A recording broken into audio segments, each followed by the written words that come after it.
Tan Sri Hamid Badur membuat janji daripada tahun 2018, 19, 20, 21. Gagal. Sekarang ni Ketua Polis Negara yang baru. Jadi kita pegang pula kata-kata Ketua Polis Negara yang baru.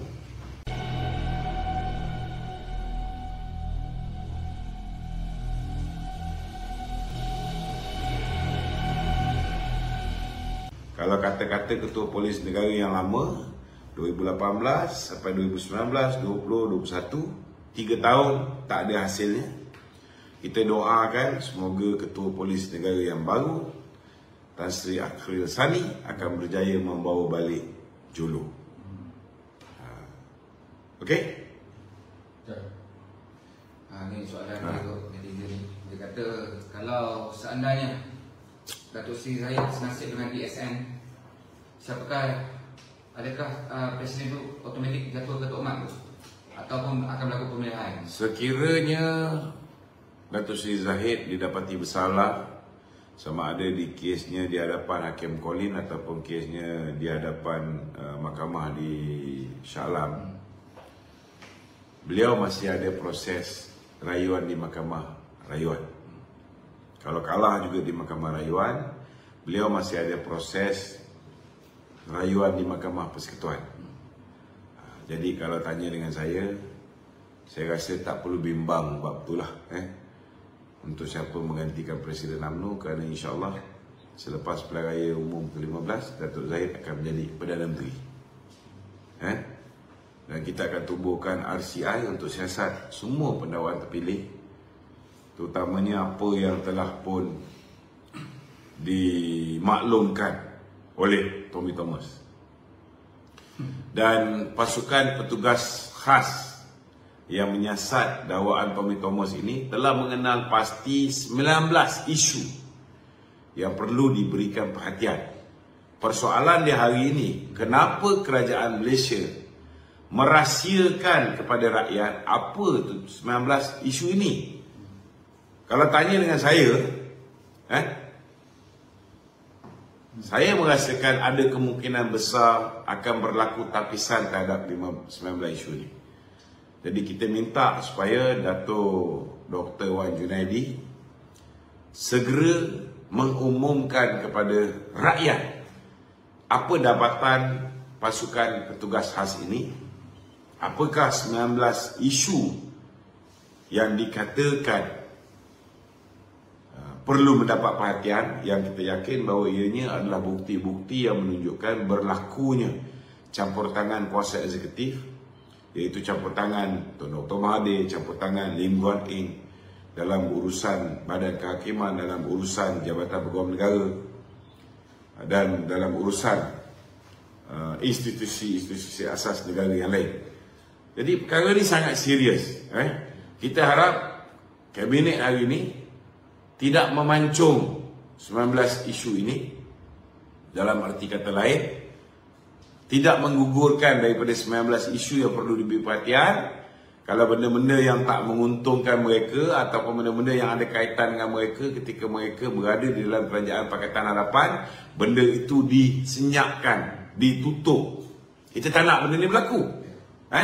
Ataupun kita tak nak mereka buang contohnya 5 perkara yang boleh menyebabkan rakyat hilang kepercayaan kepada menteri-menteri yang sedia ada, digantikan dengan 5 perkara yang sebenarnya bukan isu sebenar. Kita tak nak. Dia gugurkan 5 isu, contohnya dia tampal dengan 5 isu yang lain yang sebenarnya bukan perkara yang dikenal pasti oleh pasukan petugas khas ini untuk diberikan perhatian. Itu sebabnya sepatutnya selesai saja petugas khas ini menjalankan siasatan, pengurusinya sepatutnya mengadakan sidang media memperjelaskan apa hasil dapatan itu. Bila dia bagi terus kepada Kabinet, maka Kabinet akan pancung. Kabinet akan tapis yang mana patut keluar, yang mana tak patut keluar. This is very wrong. It's not good for our nation. Okay? Betul. Baru-baru ni tu lah dia buat sama tu kan. Okey. Dia mendakwa bahawa kalau BN kembali memerintah, BN akan bermaharajalela. Dia jadikan ucapan Azalina tu sebagai bukti tu. Dia kata nanti kalau BN menang, BN tukar itu, tukar ini, macam tu. Apa komen tu? Komen saya senang je. Yang dia nak takut sangat ucapan Azalina tu kenapa? Sebenarnya ucapan Azalina tu dalam erti kata lain, Azalina nak buat apa yang PH buat. Saya pun tak setuju dengan ucapan Azalina. Saya awal-awal saya cakap, saya tak setuju dengan apa Azalina cakap. Saya beranggapan mungkin Azalina tersilap cakap. Mungkin Azalina nak cakap bahawa kalau kita jadi Perdana Menteri, takkan kita nak kekalkan peguam negara yang dilantik oleh musuh kita. Mungkin itu yang nak disampaikan oleh Azalina. Tetapi kita tak boleh bersetuju dengan pandangan Azalina bahawa kalau kita Perdana Menteri, kita mesti letak orang kita sebagai peguam negara. That is very wrong. Kenapa? Very wrong.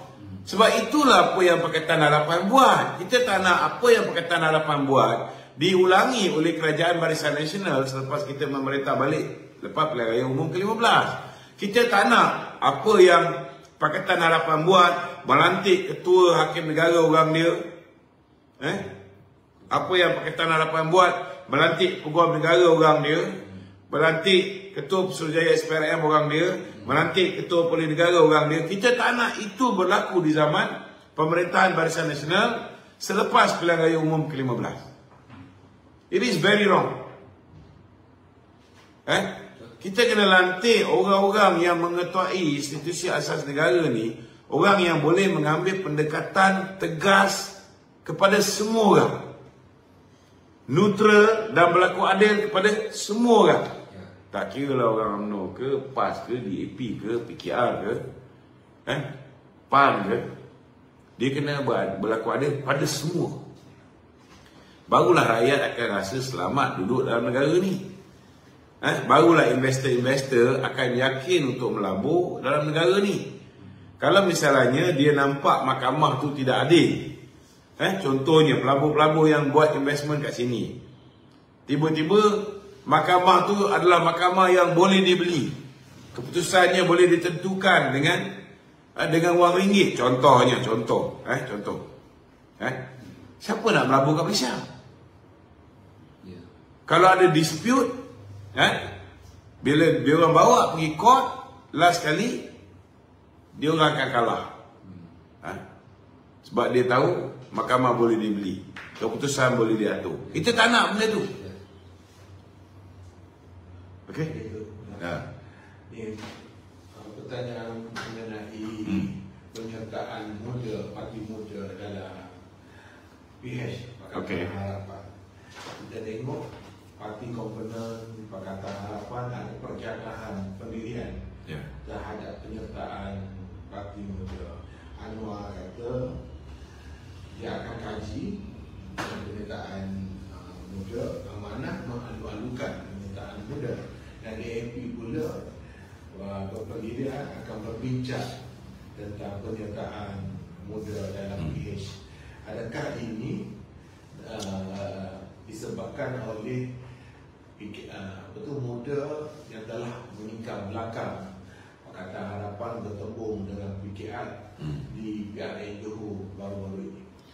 Dia sebenarnya macam ni. Muda berhak untuk membuat pengumuman bersedia untuk menyertai Pakatan Harapan. Namun Pakatan Harapan tu dia ada pengurusi dia, betul tak?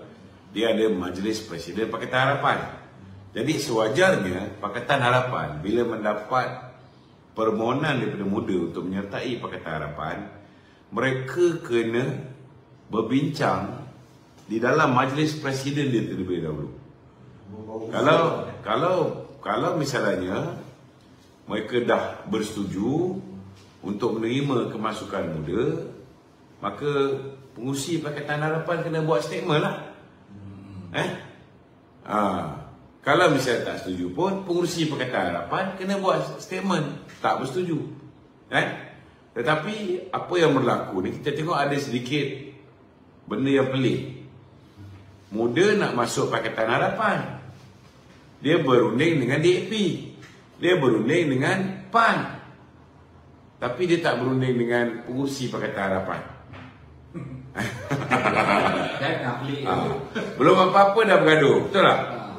Jadi sebenarnya sepatutnya muda ni belajarlah daripada Parti Bangsa Malaysia. Parti Bangsa Malaysia dia mohon kepada Barisan Nasional. Barisan Nasional dalam mesyuarat Dewan Tertinggi BN membincangkan perkara ini.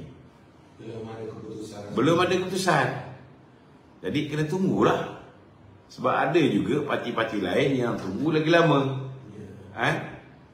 Selagi Barisan Nasional belum ada keputusan, maknanya mereka belum lagi diterima untuk menyertai Barisan Nasional. Ini kena faham.